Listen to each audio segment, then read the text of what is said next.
Os reboots de desenho são provavelmente o conteúdo de animação que se torna mais propenso a ganhar hate dos fãs, uma vez que a série original muitas vezes recebe amor por características ao qual o reboot substitui, seja na história ou no clima que a animação tem, ou seja mesmo na forma na qual a animação original marcou a infância do telespectador.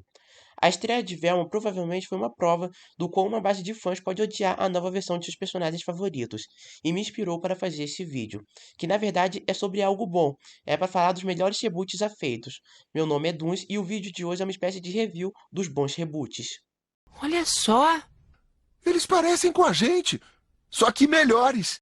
Claro que esse vídeo é bastante opinativo e baseado em meu gosto pessoal, então já deixo claro que não é um fato, afinal isso vai depender muito da sua relação com a obra original ou mesmo do que você sente pelo reboot. Também gostaria de dizer que esse vídeo não é um top ou algo assim. Não existe uma ordem dos reboots que eu vou falar.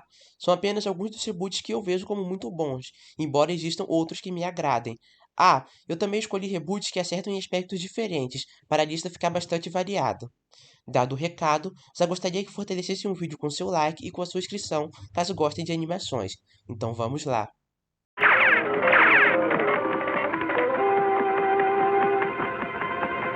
Scooby-Doo é provavelmente a animação ocidental mais conhecida do mundo. Afinal, essa série passou por muitas versões ao longo das décadas e encantou diferentes gerações com seu humor e mistério. Algumas dessas versões não têm qualidade, por exemplo, temos Velma, série que não agradou ninguém no fim das contas, por fugir muito do que se espera de uma animação do Scooby-Doo, e também por não conseguir estabelecer um público próprio para esse novo estilo. Ora, ora, ora. Algumas outras versões de Scooby-Doo tentaram ser algo diferente do original e tiveram certo êxito. Como exemplo, eu escolhi Salsicha e Scooby Atrás das Pistas, que tem um foco na ação e entrega uma história até que bastante interessante, mesmo que fuja bastante do que Scooby-Doo deveria ser. Então, enfim, é uma animação com saldo positivo no geral. Acho que vocês dois vão trabalhar sozinhos por uns tempos. Ou pelo menos até acharmos o tio Albert. Quero que saibam que sempre podem contar conosco. Algumas outras versões de Scooby-Doo, na minha opinião, até superam o original usando a mesma pegada, como por exemplo o desenho de 2002, Scooby-Doo Cadê Você?, que quase entrou nessa lista por ser minha segunda versão favorita do clássico desenho. Só não entrou porque tem uma animação que não tem como. Para mim, é a melhor versão de Scooby-Doo, e eu estou falando de Scooby-Doo Mistério S.A. Mas se o monstro não é Franklin Fruitmeier, então, cara, quem é esse aí? Mas é o professor Não é o Búfalo.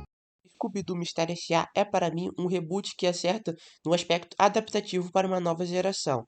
Era uma geração que cresceu com a internet, que poderia ver histórias contínuas, não necessariamente algo tão episódico quanto que costumava ser. Mistério S.A., apesar do estilo visual que remete à primeira versão, tem toda uma pegada diferente, uma vez que a mesma mantém um apelo cômico, tem uma história dividida em vários capítulos interligados que culminam em uma grande história. Sendo mais sombria do que qualquer outra série animada do Scooby, o que Mistério S.A. faz é uma trama complexa, com grande desenvolvimento de personagem e criando uma cidade cheia de carisma em que você sente realmente vivendo o convívio dos personagens. Sério, a construção de Bahia Cristal é sensacional, uma das melhores cidades dos desenhos animados. Eu poderia falar mais a fundo de muitas coisas desse desenho, seja da interpretação que ele faz de cada personagem clássico ou de sua história bem desenvolvida. Mas, já que ainda pretendo fazer um vídeo só de Mistério S.A., não pretendo entrar a fundo por aqui. No mais, é a versão que eu recomendo para todos que queiram ter contato com uma versão definitiva desse clássico desenho. Tartarugas, mutantes, adolescentes e ninjas. Esse é um dos conceitos mais malucos da história. O quadrinho que nasceu durante os anos 80 sobre tartarugas que lutavam ninjutsu recebeu 4 séries animadas diferentes ao longo dos anos. E embora eu não tenha gostado da série de 2017, sou obrigado a dizer que todas têm seu carisma único e que poderiam ser vistas como boa atualização do desenho clássico que pendurou durante toda a década de 90. Essa série que mencionei é provavelmente um dos conteúdos infantis mais icônicos dos anos 90, que está para todo lado, seja em jogos ou qualquer outra mídia das tartarugas. Afinal, esse desenho inventou o conceito clássico de cada uma ter uma face diferente na cor, algo que pendura até hoje. Por mais que essa seja uma façanha impressionante, para mim, outras 2 séries animadas das Tartarugas Ninja superaram essa versão. A escuridão esconde o poder ninja, enquanto que a luz revela a presença do ninja. O desenho das Tartarugas Ninja de 2003 é uma adaptação mais fiel dos quadrinhos mais sombrios. Aliás, o criador dos quadrinhos participou da criação desse desenho. Uma versão com muitos méritos na minha visão e que supera o original. passando a vibe dos melhores desenhos de heróis da época dos anos 2000. Isso é demais! Vamos ficar famosos! Precisam ter mais cuidado. A melhor arma que um ninja tem é a sombra. Ser descoberto pode ser perigoso demais. Relaxa, sensei. É só uma historinha do jornal. O que pode acontecer de pior? Ninjas em Nova Tóquio, Japão. Não acreditam em mim?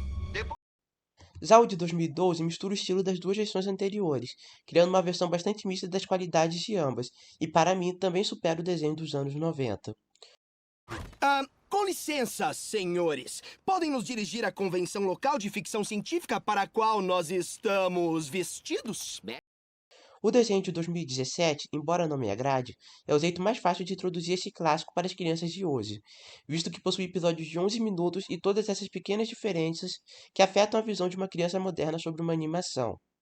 Enfim, embora todas as versões possuam méritos, decidi escolher a que mais me agrada para aparecer na lista, porque senão eu ia falar de Tartarugas Ninjas 2 vezes nessa lista. Então por que me escolheu como líder? Porque você pediu.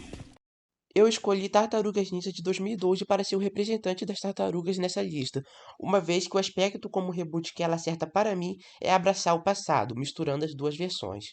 Por mais que eu ame a versão de 2003, eu tenho um amor ainda maior por a versão de 2012, seja por sua animação vibrante, por adaptar elementos que gosto da primeira versão, ou simplesmente por ter a trama mais corajosa, literalmente matando um personagem importante de um desenho infantil, na qual não pretendo entrar em spoiler.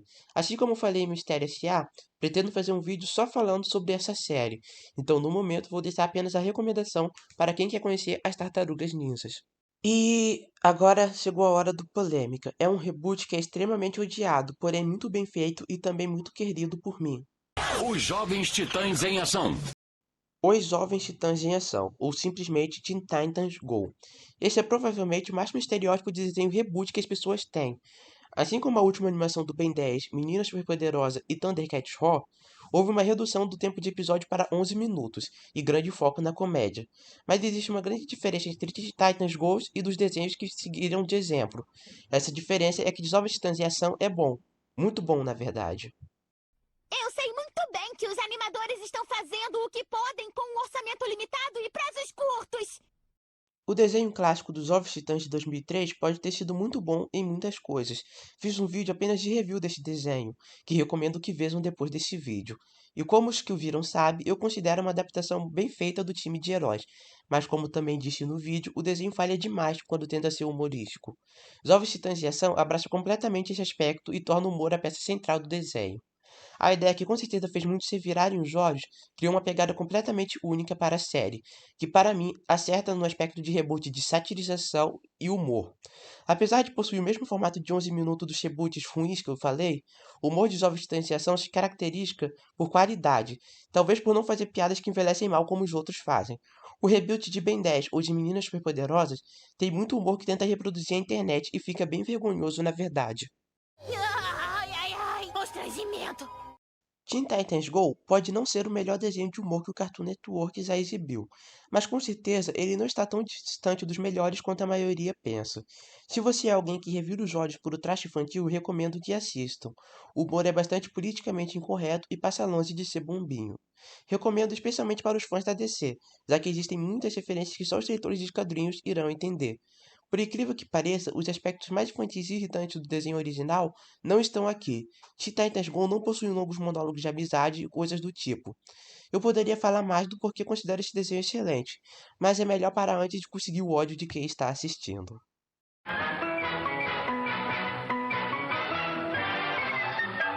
Looney Tunes é provavelmente um dos desenhos mais clássicos de todos os tempos, e tiveram todo tipo de aventura. A primeira série é sem dúvida a mais icônica. Definitivamente todos conhecem Patolino ou Pernalonga, por exemplo. Então os produtores sempre tiveram a oportunidade de jogar esses personagens no Vale da Estranheza para gerar surpresa no público que já conhece os clássicos personagens. Temos os Lunáticos, por exemplo, em que vemos esses personagens clássicos em uma espécie de desenho de ação na vibe dos anos 2000, uma versão que eu gosto bastante e que quase entrou nessa lista. Para entrar nessa lista, eu decidi colocar a versão que para mim cumpre melhor o propósito do desenho original, ou seja, o reboot que pega a ideia original, moderniza e até melhora na minha opinião, que era, bem, fazer o público rir. E para mim, a versão mais engraçada do clássico desenho é Show dos Looney Tunes!